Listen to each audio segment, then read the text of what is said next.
যে বিএনপি সবসময় চেষ্টা করেছে একটা ব্যর্থ আওয়ামী লীগ হওয়ার, আর আওয়ামী লীগ চেষ্টা করেছে একটা সফল বিএনপি হওয়ার। বিএনপির বিচ্যুতিতে বিএনপি যতটা না ক্ষতিগ্রস্ত হয়েছে, আমরা তার চেয়ে বেশি ক্ষতিগ্রস্ত হই। বিএনপির ভুল সিদ্ধান্তের সাফার যতটা না বিএনপিকে করতে হয়, তার চেয়ে বেশি সাফার করি আমরা। এই জন্য বিএনপির প্রত্যেকটা ভুল আমাদেরকে প্রচণ্ডভাবে কষ্ট দেয়। বিএনপি যখন 96 সালে এই তত্ত্বাবধায়ক সরকার বুঝে না, তত্ত্বাবধায়ক সরকার আসমান থেকে পড়েছে বা কোথাও এই জাতীয় যখন কথাবার্তা বলতো, তখন আমরা দেখতেছিলাম যে বিএনপি একটা পতনের দিকে ধাবিত হচ্ছে। বিএনপিকে সেই বিষয়টা কষ্ট দেয়নি, আমাদেরকে কষ্ট দিয়েছে। বিএনপি, তোমরা চোখ তুলে তাকিয়ে দেখো, কান খাড়া করে শুনে রাখো, আগামীর দিনে তোমাদের ভুলে আমরা আর সাফার করব না, আমরা বিকল্প পথ খুঁজে নিচ্ছি। এবার যদি বিএনপি যেই ভুল করছো, তোমরা হিসাব কষে দেখো, তোমাদের ইঞ্জিনিয়ারিং এর যে নির্বাচন হয়েছে, সেই নির্বাচনে তোমাদের ভোটের অনুপাতটা তোমরা হিসাব করে দেখো যে তোমরা কোন ভোটে কিভাবে নির্বাচিত হয়েছে। প্রবাসীরা এখন, আমার তো যতটুকু পর্যবেক্ষণ, 80 থেকে 90% এখন সম্পূর্ণ তারা বিএনপির প্রতি শুধু ক্ষুব্ধ না, মারাত্মক রকমের বিস্ফোরণোন্মুখ হয়ে আছে তারা। এই টোটাল যে ইয়াং জেনারেশন, নতুন জেনজি প্রজন্ম এবং নতুন যারা এবছর ভোট দিয়েছে 35 বছরের মানে কম যাদের বয়স, এই টোটাল এই প্রজন্মটাই বিএনপি থেকে মুখ ফিরিয়ে নিচ্ছে বিএনপির ভুল রাজনীতির কারণে। বিএনপির সামনে এখন দুটোই অপশন, এক হলো নিজেরা ভ্যানিশ হয়ে যাওয়া, আর এক হলো জুলাই চেতনাকে ধারণ করা। আমার ব্যক্তিগত কিছু পর্যবেক্ষণ আছে। 1947 সালে দেশ বিভক্ত হয়েছিল। লাহোর প্রস্তাবে বাংলাদেশের খ্যাতিমান ব্যক্তিত্ব শেরে বাংলার একে ফজলুল হকের যে লাহোর প্রস্তাব ছিল, 1947 সালে যখন ভারত বিভক্ত হয়, তো আমরা ইতিহাস থেকে পড়ি, লাহোর প্রস্তাবের শেরে বাংলার উত্থাপিত সেই জায়গায় কোন একটা ঘাপলা করা হয়েছিল।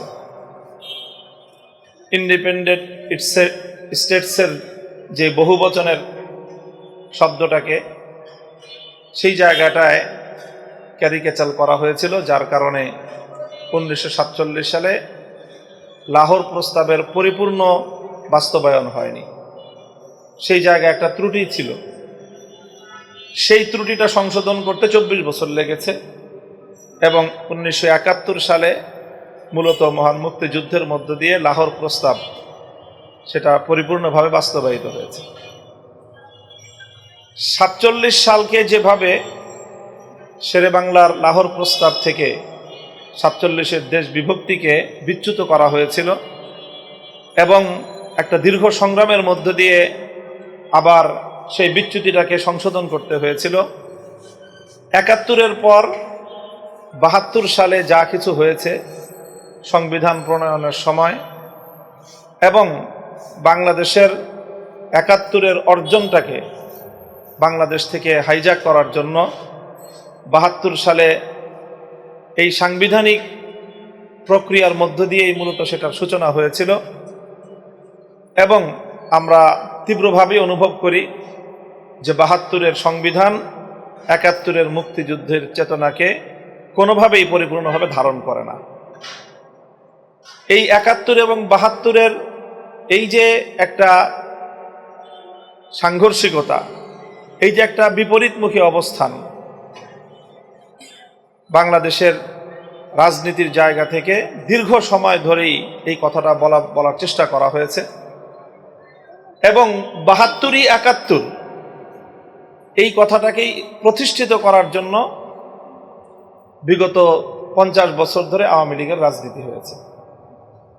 72 যে পরিপূর্ণ 71 না, 71-এর জায়গা থেকে 72-এর যে বিচ্যুতি ছিল সেই জায়গাগুলোকে চিহ্নিত করার জন্য অনেকেই কাজ করেছেন। শহীদ প্রেসিডেন্ট জিয়াউর রহমান অবশ্যই তার মধ্যে অন্যতম একজন। সেই 72-এর মাধ্যমে ৭১-এর মূল চেতনার যেই বিচ্যুতির জায়গাগুলো ছিল সেটাই ৫০ বছর ধরে বাংলাদেশে একটা লড়াই সংগ্রামের মধ্য দিয়ে অগ্রসর হয়েছে। ২৪-এর যে গণ অভ্যুত্থান হয়েছে, আমি মনে করি ২৪-এর এই অভ্যুত্থানের মাধ্যমে ৭১-এর মূল চেতনা থেকে বাংলাদেশকে ৭২-এর মাধ্যমে যেই বিচ্যুতিটা ঘটানো হয়েছিল, ২৪-এর বিপ্লব হয়েছে সেই বিচ্যুতিকে সংশোধন করার জন্য। ঠিক যেভাবে ৭১ হয়েছিল ৪৭-এর পরবর্তী বিচ্যুতিকে সংশোধন করার জন্য, ২৪ হয়েছে ৭১-কে সংরক্ষণ করার জন্য, ৭২-এর বিচ্যুতিকে বাংলাদেশ থেকে উৎখাত করার জন্য। এই দীর্ঘ জার্নি ৪৭ থেকে ২৪, এই জার্নির ধারাবাহিকতা সামনের দিনেও আমাদেরকে ইনশাআল্লাহ অব্যাহত রাখতে হবে। বর্তমান ক্ষমতাসীন সরকার বিএনপি সম্পর্কে একদিকে খুব কষ্ট হয়, আবার সহানুভূতিও জাগে। আমি অনলাইনে বক্তব্যে আমাদের স্নেহাস্পদ সরোয়ার তুষারের একটা কথা কোট করতেছি, হ্যাঁ এটাই হবে, যে বিএনপি সবসময় চেষ্টা করেছে একটা ব্যর্থ আওয়ামী লীগ হওয়ার, আর আওয়ামী লীগ চেষ্টা করেছে একটা সফল বিএনপি হওয়ার। এই জায়গাটাতে এটা আমি দীর্ঘদিন ধরেই আমি অনুভব করি, এবং বিএনপির খুব একজন শুভকামী হিসাবে বিএনপির জন্য শুভকামনা সবসময় ছিল, এখনো আছে, এবং এক ধরনের আমাদের অসহায়ত্বের জায়গা থেকেও ছিল। কারণ শহীদ প্রেসিডেন্ট জিয়াউর রহমান এবং জিয়াউর রহমান সাহেবের শাহাদাতের পরবর্তী সময়ে বেগম জিয়ার যে ভূমিকা, সেই ভূমিকার কারণে আমরা সবসময় মনে করতে হয়েছে আমাদেরকে, এই যে আওয়ামী লীগের বাংলাদেশের যে মূল ট্র্যাক থেকে বিচ্যুত করে আধিপত্যবাদের গোলামীর বাংলাদেশ গড়বার যে অব্যাহত প্রচেষ্টা, সেই প্রচেষ্টার বিরুদ্ধে জিয়াউর রহমান সাহেব এবং বেগম খালেদা জিয়ার নেতৃত্বে যে সংগ্রামটা হয়েছে, সেই জায়গাটায় যখনই কোনো ধরনের দুর্বলতা তৈরি হয় অথবা তারা পরাজিত হয়, তো তখন শুধু বিএনপি পরাজিত হয় না, পরাজিত হয়ে যাই আমরা এন্টি ভারতীয় এবং এন্টি আওয়ামী শক্তি, আমরা সবাই পরাজিত হয়ে যাই। এই জন্য আমরা সবসময় বিএনপির বিচ্যুতিতে বিএনপি যতটা না ক্ষতিগ্রস্ত হয়েছে, আমরা তার চেয়ে বেশি ক্ষতিগ্রস্ত হই।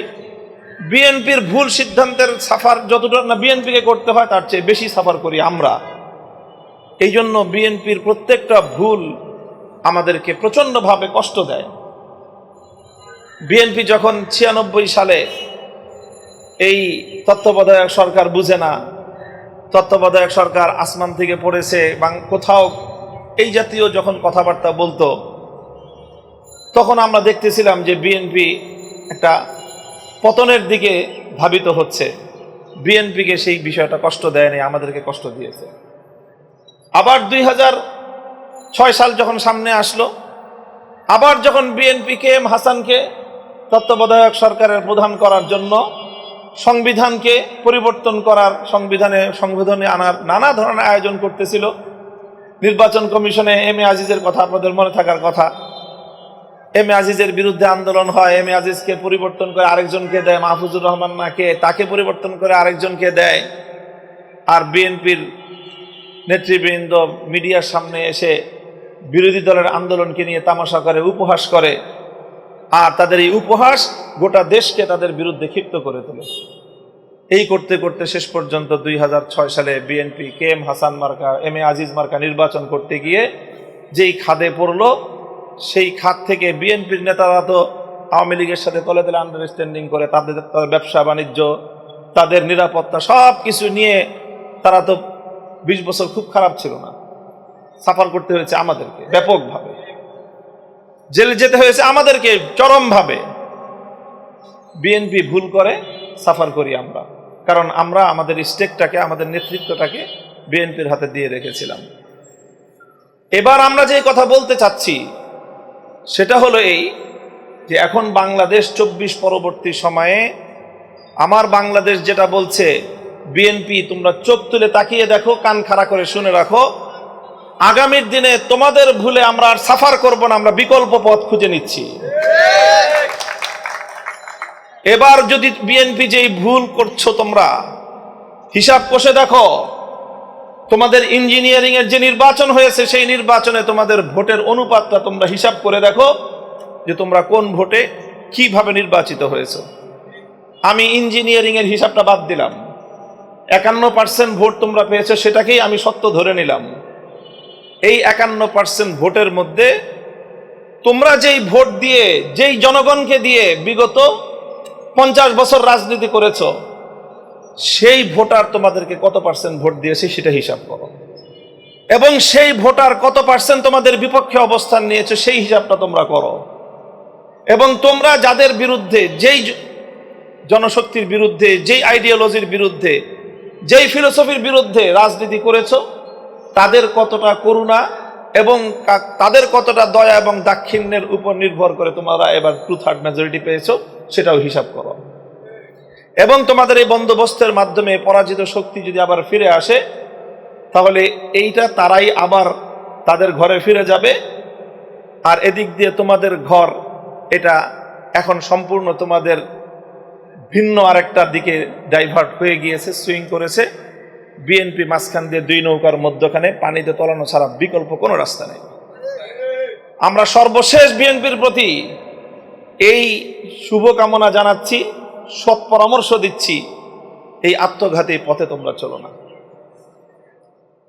জনগণের কথা বুঝবার চেষ্টা করো।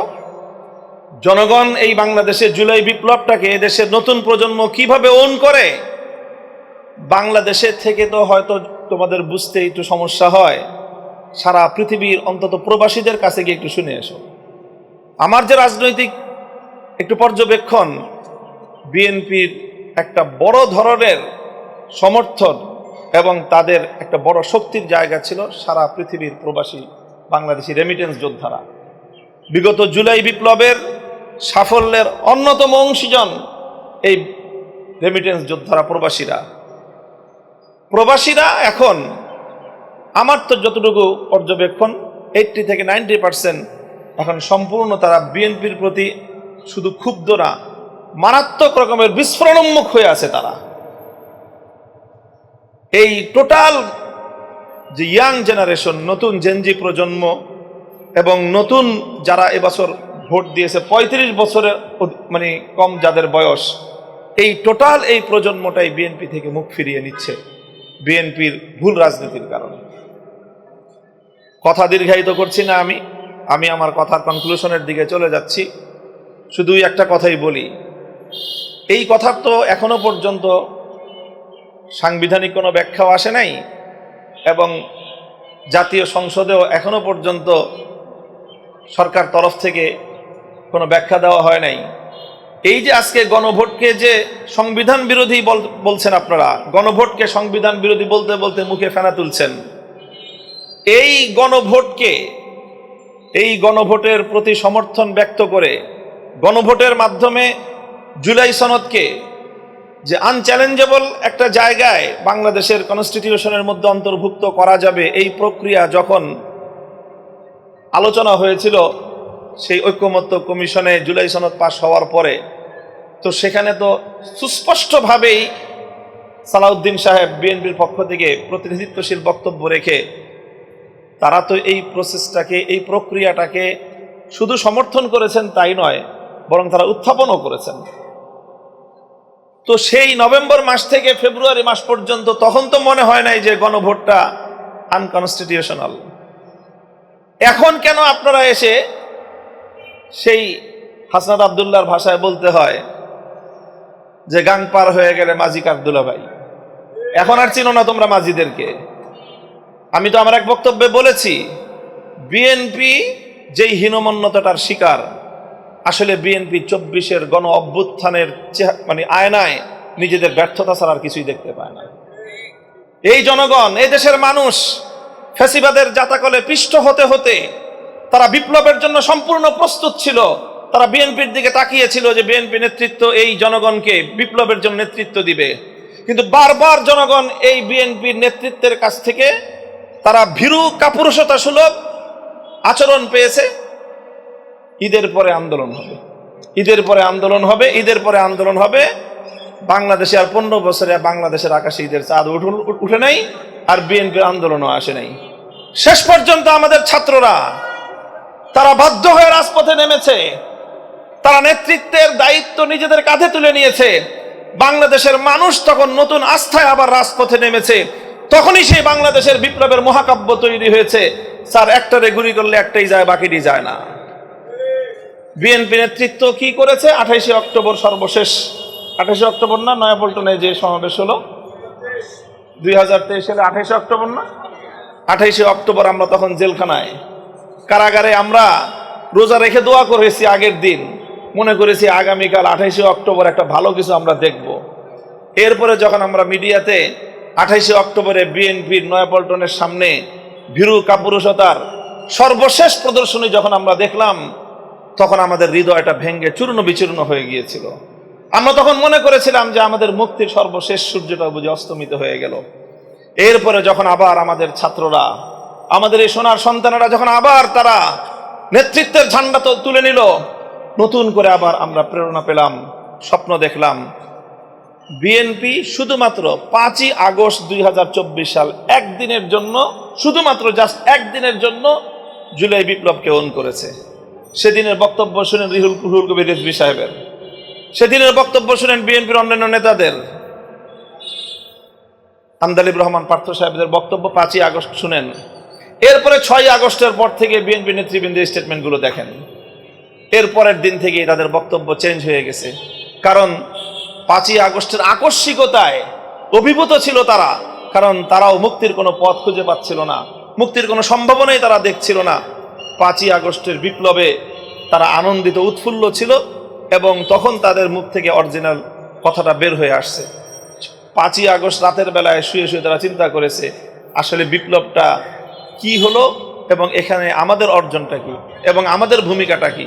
তো সেই ভূমিকাটা দেখলো যে ইতিহাস যখন লিখবে যে 2024 সালের জুলাই বিপ্লব, 36শে জুলাই বাংলাদেশ মুক্তি লাভ করেছিল, এবং এই নেতৃত্বটা কিভাবে এসেছিল, সেখানে প্রথমেই যে কথাটা আসবে সেটা হলো বিএনপির চরম নেতৃত্বের ব্যর্থতার প্রেক্ষিতে বিকল্প নেতৃত্ব মাঠে এসেছিল।